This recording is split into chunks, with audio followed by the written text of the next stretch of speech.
కాకుంటే ఏంటంటే బీజేపీ నిర్వహించినటువంటి సర్వేలో లేకుంటే సర్లో ఓటర్ల జాబితా తయారు చేసే ప్రక్రియలో తొలగించినటువంటి ఓట్లన్నీ కూడా బెంగాల్ నుంచి మైగ్రేట్ అయ్యి వచ్చినటువంటి వాళ్ళే అయ్యి ఉండొచ్చు అని చెప్పి, బంగ్లాదేశ్ నుంచి మైగ్రేట్ అయ్యి వచ్చిన వాళ్ళే, అందులో ఎలాంటి సందేహం లేదు. అక్కడ మైగ్రేషన్స్ చాలా ఈజీగా తేలిగ్గా జరిగినాయి. అది ఈరోజు కొత్త విషయం కాదు, అది దాదాపు 30-40 సంవత్సరాల నుంచి అది జరుగుతూనే ఉన్నాయి. అయితే తొలగించడం అనే వాళ్ళ ఓట్లని తొలగించడం అనే ప్రక్రియని ఎవరు తప్పుపట్టరు. కాకుంటే పనిగట్టుకొని మమతా బెనర్జీ పార్టీకి టీఎంసీకి అనుకూలంగా ఉన్న ఓటర్లను మాత్రమే తొలగించారని టీఎంసీ క్లెయిమ్ చేసుకోవటం. మమతా బెనర్జీ మనకి ఇప్పుడు తమిళనాడులో ఎన్నికల సరళి చేయడానికి మనం రిపోర్టింగ్ టీంను అక్కడ పంపించాము. వర్మ ఇప్పుడు ప్రస్తుతం లైన్లో ఉన్నారు. ఒకసారి వర్మతో మనం అక్కడ జరుగుతున్నటువంటి తమిళనాడు సిచ్యువేషన్ అనేది చూద్దాం ఒకసారి. వర్మ, ఎలా ఉంది అక్కడ తమిళనాడులో? మరి టీవీకే విజయ్కి బాగా యూత్లో ఫాలోయింగ్ కాబట్టి ఆయన వస్తాడని చెప్పి కొంతమంది అంటున్నారు. కానీ డిఎంకేనే మళ్ళీ అధికారం చేపట్టే అవకాశం ఉంది. అసలు ఇప్పుడు పోస్టల్ బ్యాలెట్ నడుస్తుంది కదా, ఎట్లా ఉంది అంటే పరిస్థితి, కౌంటింగ్ ఎలా ఉంది? వర్మ చెప్పండి.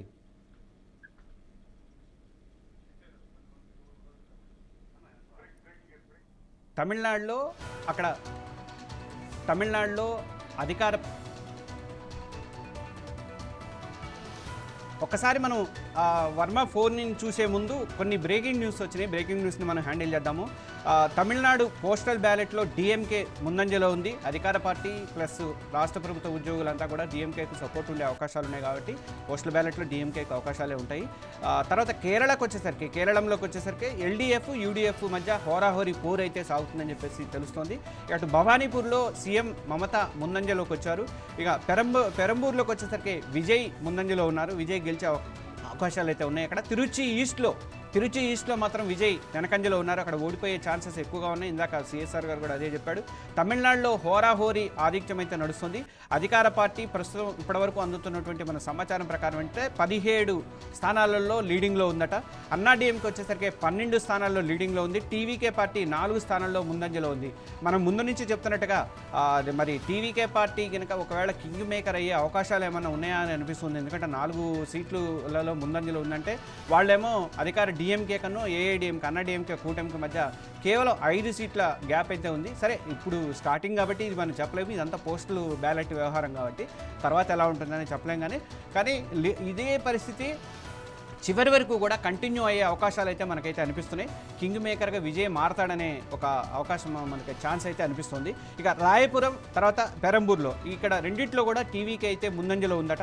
తర్వాత బెంగాల్లో వచ్చేసరికి బీజేపీ టీఎంసీ మధ్య అయితే టఫ్ ఫైట్ నడుస్తుంది. ప్రతి నియోజకవర్గంలో కూడా పోస్టల్ బ్యాలెట్లు అయితే అటు అటుగా కొనసాగుతూ వస్తున్నాయి.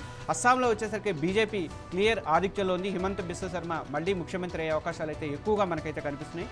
బెంగాల్లో బీజేపీ అగ్రనేతలంతా కూడా ముందంజలో ఉన్నారని చెప్పేసి మనకైతే తెలుస్తున్నాయి. ఇప్పుడు బెంగాల్లో మొత్తం మనకి 294 అసెంబ్లీ నియోజకవర్గాలు ఉంటాయి. అందులో 293 నియోజకవర్గాల్లో మాత్రమే ప్రస్తుతం కౌంటింగ్ అవుతుంది. ఒక నియోజకవర్గంలో కొన్ని లోటుపాట్లు ఉండటం వల్ల ఇది మన రిగ్గింగ్ జరిగింది, లేకపోతే మ్యానిపులేట్ చేశారు, బీజేపీ దానికి స్టిక్కర్లు అంటించారని చెప్పేసి ఈవీఎంల మీద ఇలాంటి ఆరోపణలు రావడం వల్ల ఆ నియోజకవర్గంలో ఇంకా కౌంటింగ్ అయితే చేపట్టలేదు. అందువల్ల ప్రస్తుతం 293 నియోజకవర్గాలకు మాత్రమే మనకి ఇప్పుడు పోలింగ్ అయితే జరుగుతుంది. కానీ 148 స్థానాలు వస్తే మ్యాజిక్ ఫిగర్ వచ్చినట్టే అక్కడ. ఇది తర్వాత మనకి ఇప్పుడు సిఎస్ఆర్ గారితో మనం మిగతాది కంటిన్యూ చేద్దాం. సర్వ్ ప్రభావం అనేది దాని మీద మాట్లాడుతున్నారు. సిఎస్ఆర్ గారు కంటిన్యూ చేయండి మీరు. అందువల్ల ఓట్లని తొలగించడం అనేది తప్పకుండా మమతా బెనర్జీకి కొంత డ్యామేజ్ అయ్యని మాట వాస్తవమే. అయితే అది తప్పకుండా కూడా అది ఎలక్షన్ ఫలితాలపైన కూడా దాని ప్రభావం గ్యారెంటీగా ఉంటుంది. ఎందుకంటే అక్కడ ఒక్క ఓటు కూడా చాలా కీలకం ఇప్పుడు. ఎందుకంటే పోటీ అంత తీవ్ర స్థాయిలో ఉంది కనుక బీజేపీ ఎట్టి పరిస్థితుల్లో పశ్చిమ బెంగాల్లో పాగా వేయాలి అని చెప్పి అన్ని శక్తులు సర్వశక్తులు వడ్డింది అని చెప్పి, సర్వశక్తులు వడ్డింది అంటే ఆ పదాన్ని అర్థం చేసుకోవాలి. ఎవరికి అనుకూలంగా వాళ్ళు ఆ సర్వశక్తులు అండర్లైన్ చేసుకొని దాన్ని అర్థం చేసుకోవాలి. ఎందుకంటే ఈ ఫలితాలు అధికారికంగా ఒక పద్ధతిలో ఉంటాయి, అంటే బయటికి చెప్పడానికి ఒక రకంగా ఉంటాయి, తెర వెనుక జరిగేటువంటి చాలా రకాలు ఉన్నాయి. తెర వెనుక జరిగేటువంటి అంశాలే చాలా కీలకమైనటువంటి రోల్ ప్లే చేయబోతున్నాయి. ఎందుకంటే ఫలితాలు కూడా ఆ తెర వెనుక జరిగే కార్యక్రమాలపైనే ఆధారపడి ఫలితాలు రాబోతున్నాయి వెస్ట్ బెంగాల్లో మాత్రం. ఎందుకంటే అంతటి తీవ్ర స్థాయిలో నువ్వా నేనా ప్రతి పోలింగ్ బూత్ని ఒక యూనిట్గా తీసుకొని రెండు కూటములు తమ సర్వశక్తులు ఒడ్డారు. పైగా జాతీయ స్థాయి మీడియా దృష్టికి రానటువంటి ఎన్నో సంఘటనలు, హత్యలు, మరలా ఓటర్లని భయపెట్టడం, ప్రలోభ పెట్టడం, అంటే కేడర్ బలంగా తెగించి మళ్ళీ పనిచేయటం అనేది మాత్రం చాలా జరిగినాయి. అయితే అవన్నీ కూడా ఇప్పుడు మనకి తప్పకుండా రిఫ్లెక్ట్ అవుతాయి. రాత్రి నేను ఆదివారం నిన్న అర్ధరాత్రి కూడా భవానీపూర్లో అటు టీఎంసీఎన్ ఇటు బీజేపీ శ్రేణుల మధ్య అయితే భారీ ఎత్తున గొడవలు అయితే జరిగినాయట. అప్పుడు పారామిలిటరీ బలగాలు, కేంద్ర బలగాలు వచ్చి వాళ్ళని విడదీయడం అయితే జరిగింది. మీరు అన్నది కరెక్టే. ఇంకోటి ఏంటంటే మీరు అన్న దాంట్లో ఒకటి నేను పాయింట్ బాగుంది అది. ఎందుకంటే పోల్ మేనేజ్మెంట్ అంటే బూత్ మేనేజ్మెంట్ అనేది, బూత్ లెవెల్లో పోల్ మేనేజ్మెంట్ అనేది బీజేపీకి మీరు చెప్పినట్టుగా చాలా ఇదండి, అడ్వాంటేజ్ అండి. ఎందుకంటే వాళ్ళు ఉత్తరప్రదేశ్లో అన్నిసార్లు అధికారంలోకి రావడానికి కారణం కూడా అదేనండి. వాళ్ళు బాగా చేస్తారండి. అంటే బూత్ లెవెల్లో ప్రతి ఒక్క మీరు అన్నట్టు పన్నా పేజీలో ఇది అంటారు 20 మంది ఓటర్లు ఉన్న పేజీని ఒక్కొక్క బీజేపీ లీడర్ దత్తత తీసుకుంటారట. తీసుకొని దాన్ని వాళ్ళు మొత్తం మేనేజ్ చేసి వాళ్ళందరూ ఓట్లు పడేలాగా తీసుకొస్తారు. అంటే సార్ వాళ్ళు వచ్చిన తర్వాత ఎవరికి ఓటేస్తారని తర్వాత సంగతి, కానీ వాళ్ళు మేనేజ్ చేయడం అనేది, ఈ మేనేజ్మెంట్ సిస్టమ్ అనేది బీజేపీకి చాలా అడ్వాంటేజ్ అండి. చాలా రాష్ట్రాల్లో ఇట్లాంటి అమలు చేస్తుంది దీన్ని. గుజరాత్లో మొదలైనటువంటి బీజేపీ గెలుపు ప్రస్థానం అది దేశవ్యాప్తంగా వాళ్ళు చాలా టాక్ట్ఫుల్గా అమలు చేసుకుంటూ వస్తున్నారు. ఆ విషయంలో అమిత్ షా కానీ ప్రధానమంత్రి నరేంద్ర మోడీ గారు కానీ వీళ్ళు వాళ్ళ మాస్టర్ ప్లాన్కి వాళ్ళకున్నటువంటి, అంటే ఇక్కడ తప్పకుండా ఒక మాట చెప్పొచ్చు, అధికార దుర్వినియోగం అయితే డెఫినెట్గా జరిగింది. అది మమతా బెనర్జీ చేసిన జాతీయ స్థాయిలో ఎన్నికల సంఘాన్ని వినియోగించుకోవడం, కేంద్ర బలగాలను వినియోగించుకోవడం కానీ వాటన్నిటి విషయంలో ఎవరికెవరు తీసిపోయిన వాళ్ళు కాదు. వీళ్ళు మంచోళ్ళు, వీళ్ళు చెడ్డవాళ్ళు అనడానికి ఏం లేదు. అన్నీ రెండు తాను ఇద్దరే. మమతా బెనర్జీ తక్కువ చేయలేదు అధికార దుర్వినియోగం, లేకపోతే కేంద్ర బలగాలని మోహరింపజేసి, ఎన్నికల సంఘాన్ని మోహరింపజేసి, అయిందానికి కాని దానికి ఎన్నికల సంఘాన్ని అన్ని విధాలుగా వాడుకొని వాళ్ళు బీజేపీ కూటమి కూడా తమదైన శైలిలో తమ స్థాయికి తగినంతగా అధికార దుర్వినియోగానికి అయితే పాల్పడిన మాట వాస్తవం. అనేక వార్తలు కూడా మనకి జాతీయ స్థాయి మీడియాలో నెల రోజుల నుంచి అనేక సంఘటనలు మనం చూస్తూనే ఉన్నాం. అందులో ఎలాంటి వీళ్ళు మంచోళ్ళు వీళ్ళు చెడ్డోళ్ళు అనడానికి కూడా లేదు. ఎవరికి వాళ్ళు అధికార దుర్వినియోగానికి పాల్పడుతూనే ఉన్నారు. కానీ మేము చేసింది అయితే కరెక్టు, ప్రత్యర్థి చేస్తే మాత్రం అది కరెక్ట్ కాదు అనే పద్ధతిలో మాత్రమే వాళ్ళు విమర్శలు చేసుకుంటారు. వాటిని అంతవరకే చూడాలి. ఎలక్షన్ మేనేజ్మెంట్ చేసుకోవడంలో రెండు పార్టీలు కేడర్ని ఒక సైనికుల్లాగా తయారు చేసుకున్నారు. అంటే బీజేపీ కానీ మమతా బెనర్జీ పార్టీ కానీ తృణమూల్ కాంగ్రెస్, అదే ఈ రెండు పార్టీలు కేడర్ని మాత్రం అత్యద్భుతంగా సైనికుల్లాగా తయారు చేసుకున్నారు. ఒక్కొక్కళ్ళు 20 నుంచి 25 మంది ఓటర్లకి ఒక కార్యకర్త ఇన్ఛార్జ్ బూత్ లెవెల్లో. ఆ కార్యకర్తకి అనుకూలంగా మిగతా పోలీస్ వ్యవస్థ కావచ్చు, లేకుంటేనేమో అధికార పార్టీకి అనుకూలంగా ఉన్నటువంటి ఉద్యోగులు కావచ్చు, పోలీసులు కావచ్చు, లేకపోతే బీజేపీకి అయితేనే కేంద్ర బలగాలు కావచ్చు, లేకపోతే ఎన్నికల సంఘంలో నుంచి ఇతర పరిశీలకులుగా ఇతర రాష్ట్రాల నుంచి ఇస్తారు. ఒక ఎలక్షన్ స్టాఫ్ అంటే స్టేట్ గవర్నమెంట్లో పనిచేసేటువంటి ఉద్యోగులు, టీచర్లే కాదు, మళ్ళీ అబ్జర్వర్లుగా మళ్ళీ కేంద్ర బలగాలు వస్తారు. ఇతర రాష్ట్రాల నుంచి అబ్జర్వర్లుగా పంపిస్తారు. మళ్ళీ అబ్జర్వర్లు కూడా కొన్ని తేడాలు ఉంటాయి. ఫైనాన్షియల్ అబ్జర్వర్ ఒకడు ఉంటాడు, లా అండ్ ఆర్డర్ అబ్జర్వర్లుగా కొంతమంది పోలీసు అధికారులనే వేస్తారు. మరలా ఈ అడ్మినిస్ట్రేటివ్ అబ్జర్వర్ అని ఇంకొకళ్ళు వేస్తారు. ఇట్లా 3 వర్గాలు, 3 టీంలు కేంద్రం నుంచి సపరేట్గా వచ్చి వాళ్ళు పైనుంచి చూసుకుంటూ, అబ్జర్వ్ చేసుకుంటూ, ఇన్వెస్టిగేట్ చేసుకుంటూ, ఇంటెలిజెన్స్ లాగా పనిచేస్తూ కేంద్ర ప్రభుత్వానికి నివేదిస్తూ ఉంటారు. లేకుంటే కేంద్ర ఎన్నికల సంఘం కమిషనర్ ఆఫీస్కి నివేదిస్తుంటారు. ఆ యంత్రాంగం మొత్తం కేంద్ర ప్రభుత్వ పరిధిలో పనిచేస్తుంది. మీరు అందుకే అండి ఇది జరిగినప్పుడు ఎప్పుడైతే షెడ్యూల్ వచ్చిందో షెడ్యూల్ జరిగిన తర్వాత అక్కడ డీజీపీని కానీ సిఎస్ని కానీ లేకపోతే ముఖ్యమైనటువంటి పోలీస్ అధికారులు కానీ బెంగాల్లో వాళ్ళందరినీ కూడా మార్చుకుంటూ వచ్చింది ఎన్నికల సంఘం అయితే మార్చింది. ఎందుకంటే ఎన్నికల సంఘం వాళ్ళ ఇష్టము, ఎవరు న్యూట్రల్గా ఉంటారు పెట్టుకుంటాం అనేది వాళ్ళ ఇష్టము. మీరన్నట్టుగా కేంద్ర ప్రభుత్వ బలగాల కేంద్ర ప్రభుత్వ అధికారుల దృష్టికి కూడా వాళ్ళని కూడా పెట్టుకునే ఛాన్సెస్ అక్కడ ఎక్కువగా కనిపించినాయి మనకి. అయితే ఒక్కసారండి మేము మళ్ళీ నెక్స్ట్ కంటిన్యూ చేసే ముందు ఒక చిన్న కొన్ని బ్రేకింగ్ న్యూస్లోనే మనం ఒకసారి చూసిన తర్వాత మనం నెక్స్ట్ దాంట్లోకి వెళ్దామండి. ఇక్కడ ఎన్డీఏ 3 చోట్ల ఆధిక్యం వచ్చింది. అస్సాంలో కమల వికాసం అయితే కనిపిస్తుంది. కేరళలో అధికార పార్టీ దూసుకుపోతుంది.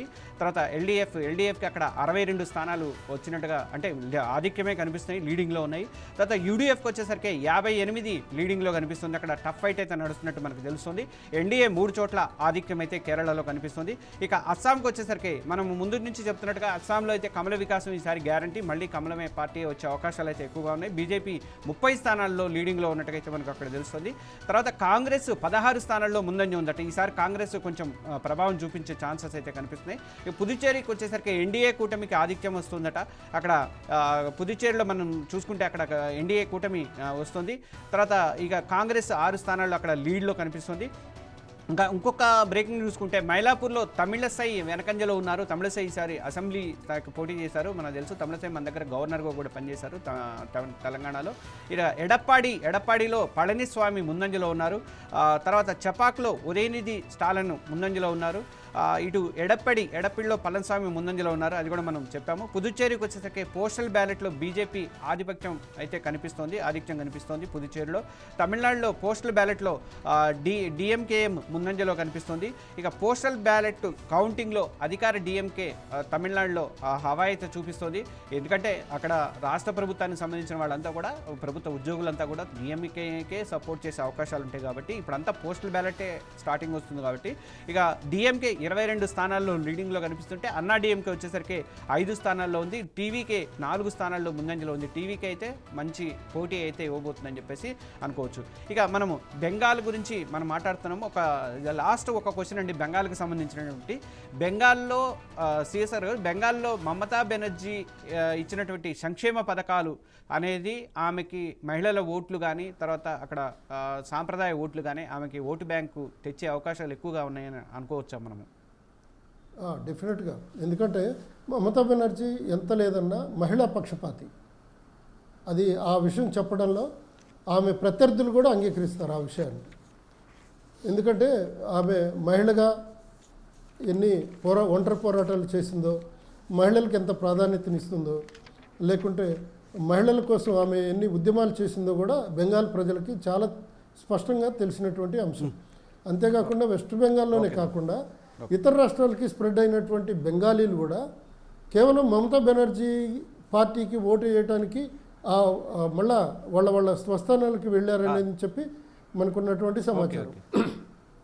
ఇంకోటి విష్ణు, మమతా బెనర్జీ మేనల్లుడు అభిషేక్ బెనర్జీని మరలా ముఖ్యమంత్రి చేస్తారు. ఒక్క నిమిషం మీరు లైన్లో ఉండండి. మనకి తమిళనాడు నుంచి వర్మ మన ప్రతినిధి ఫోన్ లైన్లో రెడీగా ఉన్నారు. అక్కడ తమిళనాడు పరిస్థితి ఎలా ఉంది, ఇప్పుడు టీవీకేకి ఎట్లా సపోర్ట్ ఉంది, పోస్టల్ బ్యాలెట్లో మరి డిఎంకే ముందంజలో ఉందంటున్నారు కాబట్టి రాష్ట్ర ప్రభుత్వం ఏర్పాటులో డిఎంకే కూడా వచ్చే అవకాశాలు ఉన్నాయని మనం వర్మని అడిగి తెలుసుకుందాం. వర్మ, మీరు ప్రస్తుతం ఎక్కడ ఉన్నారు, ఏ ప్రదేశంలో ఉన్నారు, మీరు ఎట్లా ఉంది అక్కడ కౌంటింగ్ సరళి ఎలా సాగుతోంది, ఏమన్నా టెన్షన్స్ వాతావరణం కనిపిస్తుందా లేకపోతే మంచిగా ప్రశాంతంగానే జరుగుతుందా కౌంటింగ్? విష్ణు గారు, తమిళనాడు వ్యాప్తంగా 234 నియోజకవర్గాల్లో కూడా ప్రస్తుతం పోలింగ్ అయితే కౌంటింగ్ కొనసాగుతోంది. ప్రస్తుతం పోస్టల్ బ్యాలెట్లకు సంబంధించి కూడా కౌంటింగ్ ప్రక్రియ దాదాపు ముగిసే పరిస్థితుల్లో ఉంది. అనంతరం రెగ్యులర్ సంబంధించి కూడా ఈవీఎం బాక్సులు ఓపెన్ చేసే అవకాశం ఉంది. ఆ తర్వాత ప్రస్తుతానికి చూస్తే మొత్తం 118 స్థానాలు ఇక్కడ గెలవాలంటే ఏ పార్టీకైనా రావాల్సి ఉంది. అయితే ప్రస్తుతానికి డిఎంకే లీడింగ్ లో ఉంది. దాదాపు 55 స్థానంలో డిఎంకే లీడింగ్ లో కొనసాగుతున్న పరిస్థితి అయితే ఉంది. ఆ తర్వాత 2వ స్థానంలో ప్రస్తుతానికి అన్నా డిఎంకే కూటమి కొనసాగుతోంది. ప్రస్తుతం 24 స్థానంలో అన్నా డిఎంకే కూటమి అటు బీజేపీ కూటమి కొనసాగుతోంది. ప్రస్తుతానికి టీవీకే అందరూ దృష్టిని ఆకర్షిస్తున్నాయి. టీవీకే ప్రస్తుతం 13 స్థానాల్లో లీడింగ్ లో అయితే ప్రస్తుతం పోస్టల్ బ్యాలెట్ లో కొనసాగుతున్న పరిస్థితి అయితే ఉంది. ముఖ్యంగా ఇక్కడ పెరంబూరులో విజయ్